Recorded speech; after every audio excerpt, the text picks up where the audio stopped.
Of course, the day that we start a news show, Eric is nowhere to be found. Come on, Eric. Welcome to Alley Ridge, your tech news, Monday through Friday. Make sure you subscribe and click the bell icon to stay up to date with all your tech news and more. Hello everyone, my name is Trevor Barnes and I am your host on the news show today. Just to briefly explain what this show is about, this is a show Monday through Friday that's going to cover all of your tech news needs. Now let's get right into the show. So we're going to start off today's show with a little bit of sadness for me personally, and that's because one of my favorite technology stores is closing. Brookstone announced that they will be closing all of their retail stores by the end of this year, as they are filing bankruptcy for the second time in the last 4 years. A Brookstone chief executive said this was an extremely hard decision to make, but they're just not able to compete in those retail markets like they once were able to. It's just very sad because I can't tell you a countless number of cool gizmos and gadgets I got throughout the years, but unfortunately it is an end of an era when it comes to Brookstone. Now, from one company's misery to another company's success, Apple just a couple of days ago became the first company that is worth over $1 trillion. This was Apple's third strongest quarter ever, and that goes with also declining iPhone sales. And with new iPhones, iPads, and Macs still to be released before the end of the year, Apple should be on track to have a fantastic year. So whether you're an Apple fan or not, congratulations to Apple for $1 trillion. Hip hip hooray. Moving right along, if you're in New York and have recently upgraded to Spectrum Internet, you may be in trouble. That is because New York is kicking out Spectrum. This is an unprecedented move from the state of New York and is a very weird transition that we've never been through before. But to break this down, essentially Spectrum came into the new space saying, hey New York, we're gonna make this so much great and give everyone good, inexpensive, cheap, good, fast internet. But they didn't deliver. So in return, the state of New York said, hit the road, Jack, and Spectrum has no choice but to comply. Now, Spectrum does have to keep operating the state for the next 60 days, as New York is going to try to find an ISP to take over the business that Spectrum had in the state. So good for the state of New York. You guys are heroes of the day. Tech heroes of the day, yeah! Moving right along, MoviePass will start limiting the number of movies you can go see in a month to only 3. Now, the current policy lets you see 1 movie a day, so this is obviously a huge change in their current policy. Now, this is just a company trying to stay afloat, as apparently they don't even have enough money to get themselves through the next month, according to insiders. Now, this does seem to be a pretty ordinary decision. Hey, company's running out of money, let's charge more and give less type situation.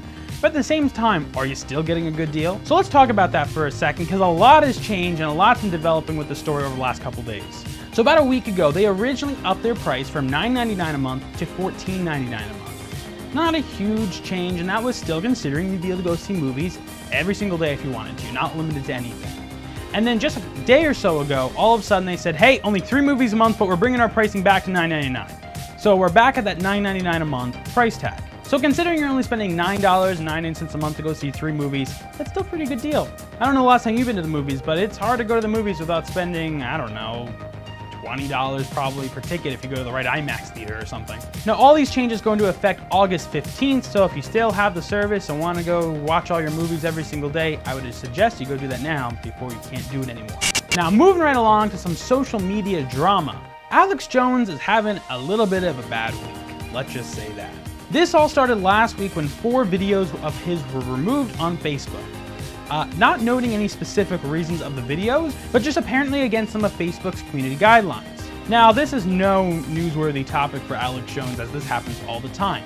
He's a little bit of a conspiracy theorist and says some outlandish things at times, and by no surprise, his videos are subject to getting taken down and people not liking it. Hey, we're not going to get political here, but some people love him, some people hate him. That's just the controversial person that he is. I don't even think he would disagree with that. I would ask Eric, but he's not here. So that was all fine and dandy, but then today, well, oops, if you're trying to look for Alex Jones on Facebook, you will not find him. Not only did his fan page go down, but also his company / media, whatever you want to call it thing, InfoWars, is no longer on Facebook, and he's been given a 30-day suspension. So he was just completely kicked off the platform. Which again, wouldn't have been newsworthy by itself, but then Apple removes Alex Jones' podcast from the iTunes store. Well, that's a little weird, isn't it? Now, The Verge is reporting that this is an unrelated event. All of a sudden, Apple just completely removed his podcast from their platform. But now, this is turning into a conspiracy theory. And can I just say one thing? The one thing you do not want to do is put Alex Jones in a conspiracy theory, because that's now all he's going to talk about. I'm just saying, it's going to happen, so why are you doing it? Apple and Facebook, why? Now, I'm going to stop talking about this story before I get wrapped into here somehow, because I'm just not playing this game.